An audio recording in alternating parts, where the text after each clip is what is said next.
За, сайн байцгаана уу? Шинэхэн бичлэгтэй тавтай морил. Нэг өдрийн өглөө яг одоо 9 цаг болж байна. За, өнөө өглөө цас орсон учраас нэлээд busy байлаа. За, яг одоогийн байдлаар $176-тэй явж байна. Өнөөдөр бол нэлээд дажгүй сайн өдөр болж өнгөрөх төлөвтэй байна. За, яг одоо нэг дуудлага авцсан тэрлэг өглөөхийнхөө өмнө зав гаргаад цаг гаргаад бичлэг хийж байна. Өглөөнөөс хойш нэлээд ийш тийш ингээд тасралтгүй явсан учраас бичлэг хийж амжсангүй. За тэгээд өнөөдрийнхөө бичлэгтэй хамт байгаарай. Өдөр гоё комментуудаа хариулна. Гоё зүйл ярилцсан. Лайк дараарай, subscribe хийгээрэй. Цаг агаар ийм амар. Дөнгөж сая нэг $15 хүн болгочлаа. Одоо болохоор Midway гэдэг нэг жижиг онгоцны буудлын руу хүн аваад явах чинь $17 авлаа. Цаг агаар ийм муу байхад одоо онгоц нисгэл юм бах та. Онгоцны буудлын руу явж байгааг утгах нисгэл юм байл үү те. Айгу болгоомжтой явахгүй бол гулгаа ихтэй зүгээр явж байхад л мэдэгдэж байна угаасаа. Нэг өдрийн өглөө тэгээ дээрээс нь цас орсон болохоор ер нь ажил бол нэлээд сайн байна. Тасралтгүй л явж ин дуудаж байна. За нөгөө жижиг онгоцны буудлын Uber-ийн хүлээлгийн паркн дээр нь ороод ирлээ. Одоо л нэг цаг зав гарч байна. Өглөөнөөс хойш нэлээд бужигналаа. За яг одоо $210-тай явж байна. Өглөөний хэдэн цаг болж байгаа? 10 цаг болж байна. Амжилттай явж байна.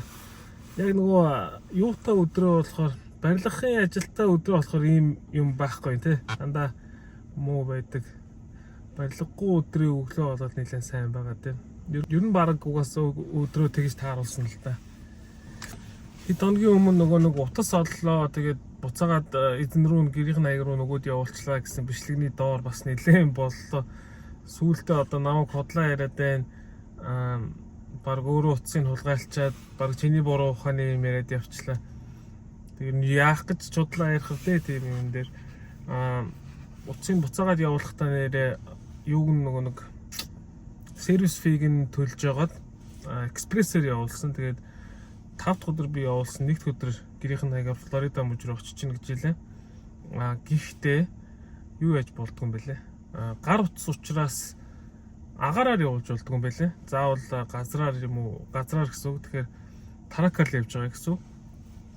Тэгэхээр Флорида мужид тэгэж явуулсан. Нэр утас нь ингээд баг нүдэн дээр ил байхад ч олохгүй байсан гэдгсэн. Тэгэл ер нь тухайн үедээс л олоогүй юм ч одоо яах вэ? Утас руугаа залгадгүй юм уу? Вибратор юм дуу муу дуурдгүй юм уу гэдгсэн. Ер нь бол тийм дуураагүй.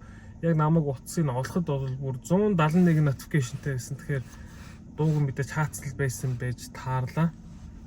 Сервис фи гэж энэ талаар дурдсных энэ тал дээр нэг зүйл ярилцъя гэж бодсон. За сервис фиг юун дээр илүү төлөхөө жишээ авч ярьдаг вэ гэх юм бол за жишээлбэл банкны үйлчилгээ гэж болно те.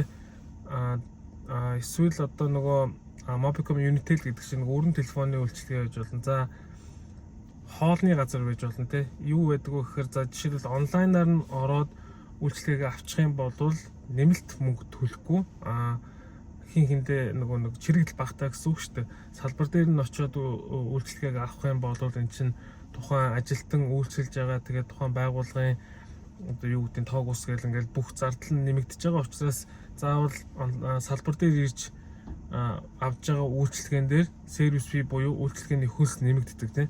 Тэгэхээр одоо манай монголчууд бол энэ тал дээр нэлээд гарсан болов ойлголт авсан байгаа болов гэж бодож байна. Нөгөө яг гэвэл сүүлийн үед нөгөө нэг Mongolia гэл тийм бүх юм цахимжиж гин төрийн байгууллагч гэсэн, хувийн байгууллагч гэсэн ингээ бүгдээрээ цахимжиж байгаа учраас манайхан бас онлайнаар нь илүү үйлчлэгээ аваад хэвшчих юм бол нөгөө газартаа чирэгдэл багтаа за илүү мөнгө төлөхгүйгээр илүү хөнгөлөлттэй үнээр үйлчлэгээ авч болно. Тэгэхээр та бүхэн бас онлайнаар нь ороод үйлчлэгээ аваад хэвшээсэй гэж хэлмээр байна.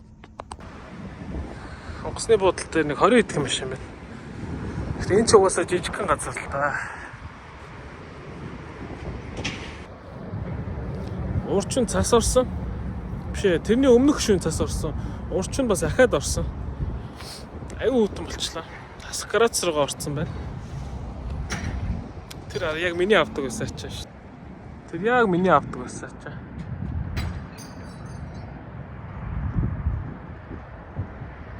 Би хаанаас авсныг нь ч мэдчихэе гэдэг байхгүй.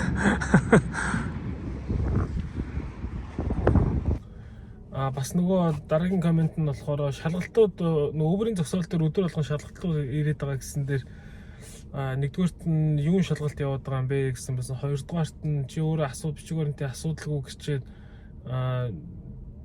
тэр шалгалтаас юундаа яагаад байгаа юм бэ те чи өөрөө бичгээр нь ноото юм биш үү гэдгсэн байсан. Тэгээд ер нь бол би шалгуулсан ямар ч асуудалгүй. Гэхдээ хин тэгэл байн шалгуулаад авахыг хүсэвдэ те.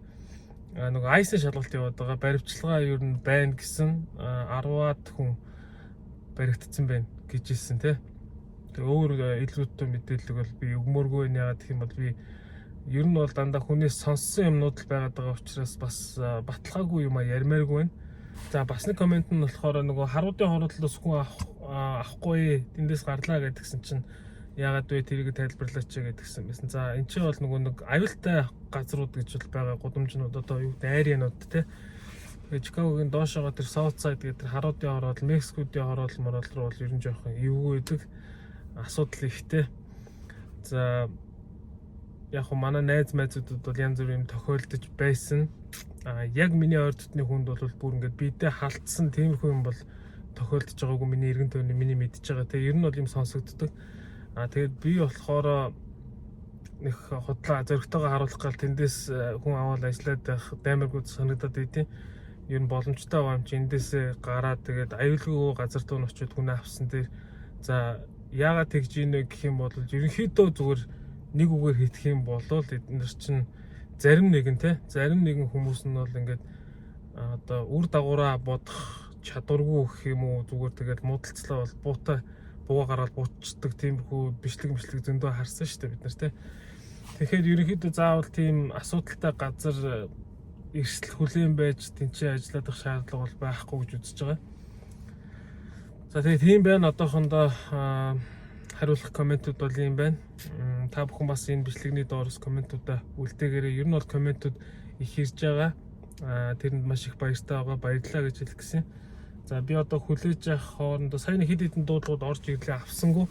Буцаал бүрд өөр газар руу миний хүсэхгүй байгаа газар руу явах гэдсэн учраас авсангүй. Тийм бас нэг хүн гэсэн байсан шүү. Хүсэхгүй байгаа газраа дуудлагуудаа яаж авахгүй байдсан бэ? Тэгээд хэрвээ канселтаад авах юм бол нөгөө рейтингд нь нөлөөлөөд үнзэр болох уу гэдгсэн байсан. Тэгээд яг хүсэхгүй байгаа газраа бол унтраач шүү дээ. За хэрвээ яг дуудлага ороод ирэх юм бол тэгэл рейтингээ унгаагаал канселтна гэсэн үг. За рейтинг унснаар яг ямар үр дагавартай байдгийг одоохондоо би бол мэдэхгүй байна. За 7 жилийн өмнө би явж байхад бол айгүй яг нөгөө трак руу орно гэж сэтгэл шулуутсан Uber Lyft бол нэг хамаагүйгээр бодсон байсан. Учираас айгүй их юм одоо трипүүд канселдсан байхгүй. Канселдсан чинь миний лифт бол тэр чигтээ хаагдсан. Нэх боломжгүй гэсэн. За Uber нь болохоор яг би энэ Uber-ыг буцаагаас сэргээгээд нээхэд бол онгоцны буудлын руу болон онгоцны буудлаас дуудлага авах боломжгүй болсон байсан. Тэгээд би буцаж нөгөө customer service руу холбогдоод за энэ бол 7 жилийн өмнө болсон. Би ахиж ийм зүйл гаргахгүй. Буцаагаад нээгээд өгөөч гэдгсэн шалгаж үзье гэдэг. Шалгаж үзснийхаа дараа нээсэн. Тэгээд асуудалгүй болсон. Одоо бол би нэг олон трип бол канселдахгүй байгаа гэсэн үг. Тийм байна. За одоо хүлээж авах хоорондоо би нэг жоохон унтчих тийм үү гэж бодож байна. Унтахын тулд би нэг гой юм авчирсан байгаа. Жоохон тухтаа унтах гээд ямар ч байсан малаагаа өмсөж байгаа зөө. Гэрэлтэд унтах айгүй хэцүү шүү дээ. Тэгээд энийг ингэж зүүж байгаа.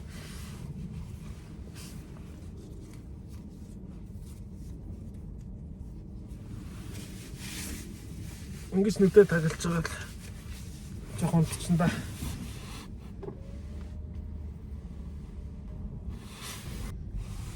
Гэрээсээ хоол авчирсан. Будаатай хураг. Манай эхнэр ийм нөгөө цагаанга сой соус, чихэр, сонгонтой, сармистай дарцсан баггүй. Тэр амар гоё. Өдөрж явахдаа идчихээ да.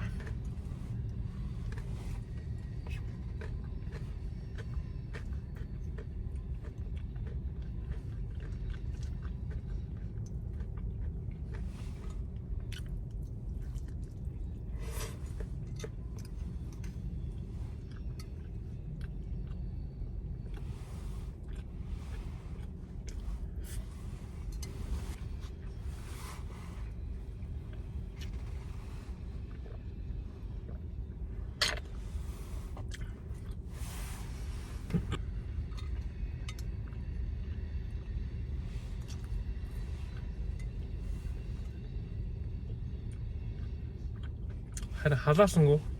Жоо хүүтэн байна.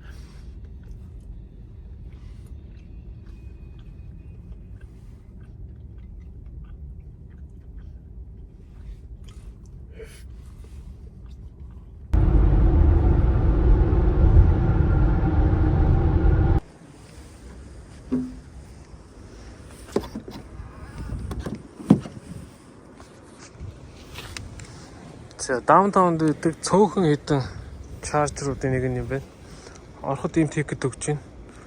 Тэгээ аль нэг дэлгүүрлүү энэ 7 давхар байхгүй. Тэгээ дотгошоо ороод аль нэг дэлгүүр дээр нь очиод нэг тийм validation гэнэ үү, нэг тийм цаас авчих гэх юм бол эхний 2 цаг нь үнэгүй байдаг гинэ. Тэгэхгүй болохоор $6.50 эхлээд дээшээ явд юм байна. Ер нь бол гэрлүүгээ харих Марианос гэнэ. Марианос орох хэвдэлээ.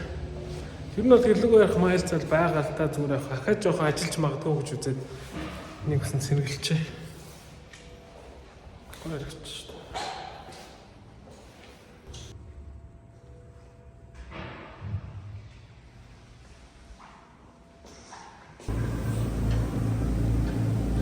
дээ. Нэг суши идчихтэй юм уу? Алхин ахой.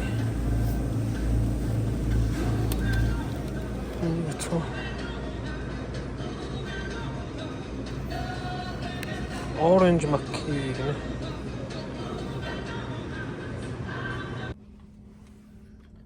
$173 би ч анх орж ирэхдээ 73 ч илүү майлтай байсан шүү дээ. Одоо цэнэглээ $173 болцсон байна. Нийтдээ $12-оор цэнэглэлээ. Би салгачлаа тэгээ 173 майл хангалттай гэж үзээд. Жохон сууж юм идчихээ тэгээд буцаад хөдлөе доо.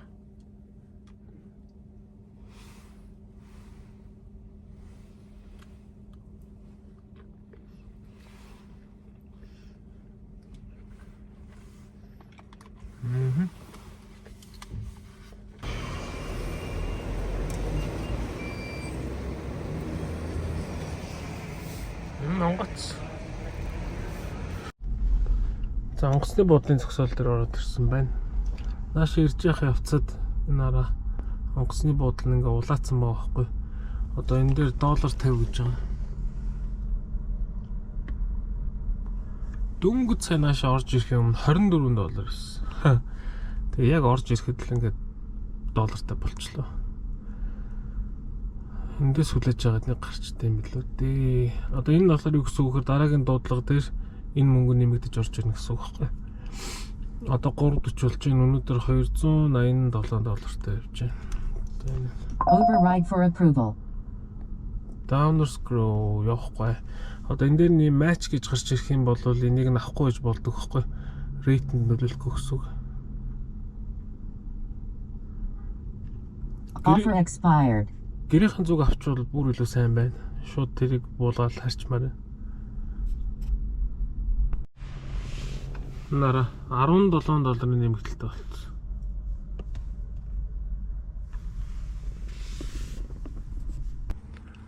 За би сая буруу ойлгоогүй бол энэ ч жоохон онцгүй юм боллоо.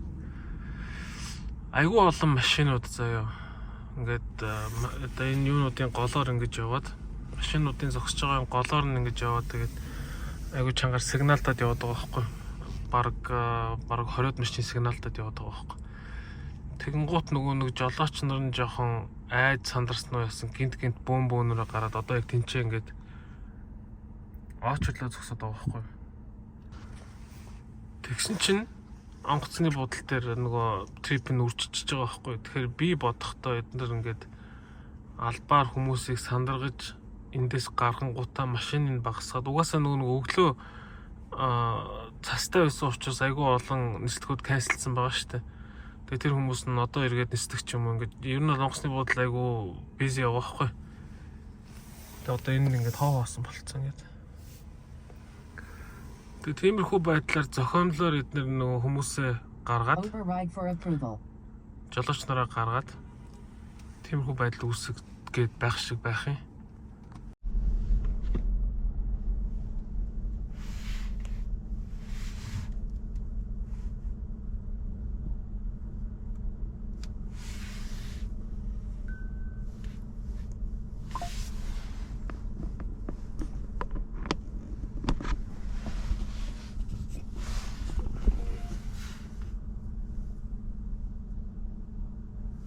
За авсан шүү. Гэрийнхэн зүг рүү. 47 доллараар гэрийнхэн зүг авсан. 17 долларын нэмэгдэлтэй орж ирж байна. Энэ сайн фокуснд харахгүй гад. Тэгэл энийг болгочаад гэрлэг байна да. New message. Буцаа зогсоол дээр ороод ирлээ. Сайн нөгөө нэг терминал 1 2 3 гэдэг энд дүүдэг байхгүй. Ингээд 1 2 3 гэдэг. Тэгээд тэр хүнийг терминал 2-оос авах хэрэгтэй байсан. Би яг терминал 1 дээр ирж исэн чинь канселтчлаа тэр хүн цаанаас өөрөө. Тэгээд надад 5 доллар л өглөө. Тэгсэн чинь нөгөө нэмэх 17 долларын үргэлжлэлтэй алтцсан. Байхгүй болцсон. Тэгээд буцаад юм дээр нь орж ирээ зогсчихлоо. Цаг 6 цаг болчихлоо. 3 цагаас хойш ер нь тэгэл тэр чигтээ фейлдчихлээ. Жох урмгүй болчихлоо. Хард юм уу? Тэгээ бичлэгээ ингээд дууссан. Маргаашийн бичлэгээр уулзтлаа. Түр баяртай. Лайка дараарай, subscribe дараарай. Би харж амарлаа.